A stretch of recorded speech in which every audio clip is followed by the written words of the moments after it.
Cette scène de violence et d'humiliation n'est pas un cas isolé et se répand de plus en plus sur la toile. Le harcèlement scolaire toucherait 10% des élèves du primaire et du secondaire chez nous. Comme beaucoup, ces lycéens ont déjà été confrontés au phénomène. Je connais une fille qui est arrivée dans le lycée et qui elle a été victime de cyberharcèlement justement. Elle a fait volontairement une vidéo d'elle qui racontait des choses mais incroyables quoi.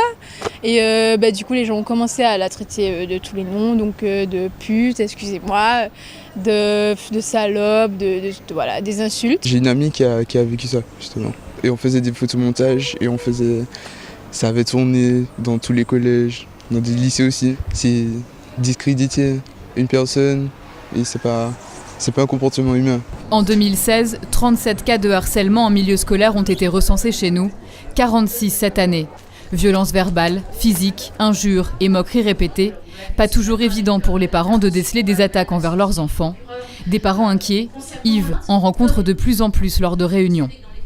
Il y a dans un établissement où une élève a été tellement harcelée que du jour au lendemain, elle n'a plus voulu aller à l'école et il a fallu mettre tout le Bataclan en place pour essayer de le remonter et puis de faire en sorte qu'elle puisse ne pas décocher. Notre peur, c'est ça, c'est d'arriver devant le fait accompli où notre enfant est déjà dans le circuit de pouvoir se suicider ou finalement se couper carrément de la famille, quoi. Et l'inquiétude grandit depuis l'avènement des smartphones et des réseaux sociaux devenus vecteurs du harcèlement. C'est justement pour apprendre à reconnaître et combattre le phénomène que le rectorat tente de sensibiliser le plus grand nombre. En interpellant donc les adultes qui ensuite vont interpeller les élèves sur l'importance en fait de signaler des situations qui ont été repérées.